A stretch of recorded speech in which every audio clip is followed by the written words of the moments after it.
Good morning student.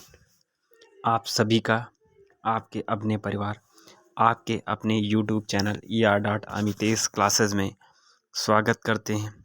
इसी तरीके से आप अपना सहयोग और प्यार बनाए रखें। आज ये क्लास नंबर 5वीं है।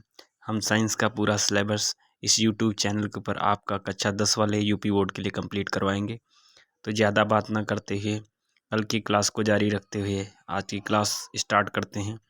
रासायनिक अभिक्रियाओं के प्रकार। सबसे पहले आती है संयोजन। संयोजन का सीधा का अर्थ होता है दो चीज़ों का आपस में जुड़ना। ये क्या कहलाता है? संयोजन कहलाता है।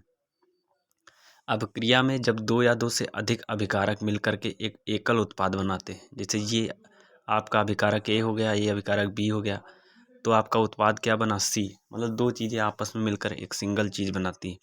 इसी अभिक्रिया को हम संयोजन अभिक्रिया कहते हैं।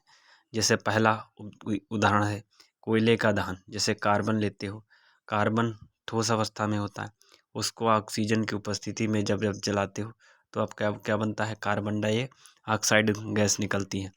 तो ये कैसी अभिक्रिया है? ये संयोजन अभिक्रिया। कार्बन और ऑक्सीजन जब जुड़ता है तभी आपकी क्या बनती है? कार्बन डाइऑक्साइड बनती है।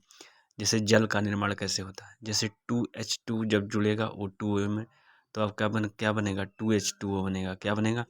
2H2O। तो यही आपकी क्या अभिक्रिया हो गई? संयोजन अभिक्रिया हो गई। जैसे तीसरा उदाहरण है कार्बन ऑक्साइड। कैल्शियम ऑक्साइड को आप किसके साथ जोड़ते हो? वाटर के साथ, तो आपका कैल्शियम हाइड्रोक्साइड बुझा हुआ चूना बनता है। तो ये आपका निर्माण होता है। ये अभिक्रिया कौन सी हो जाती है? संयोजन अभिक्रिया। अगला होता है ऊष्माक्षेपी अभिक्रिया। जिन अभिक्रियाओं में उत्पाद का तो निर्माण होता है लेकिन उसके साथ ऊष्मा निकलती है, हीट गर्मी निकलती, तो वही अभिक्रिया क्या कहलाती है?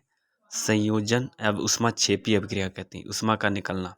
जैसे प्राकृतिक गैस का दहन होता है, जैसे मीथेन जो गैस होती है, जब उसको ऑक्सीजन की उपस्थिति में जलाते हैं तो आपका कार्बन डाइऑक्साइड निकलती है और आपका पानी निकलता है, साथ में आपकी गर्मी निकलती है। जो आपकी मीथेन गैस गोबर प्लांट में कौन सी होती है? मीथेन गैस होती। तो ऑक्सीजन की उपस्थिति में जलती है तो जिससे कार्बन डाइऑक्साइड निकलती है और आपका पानी निकलता है।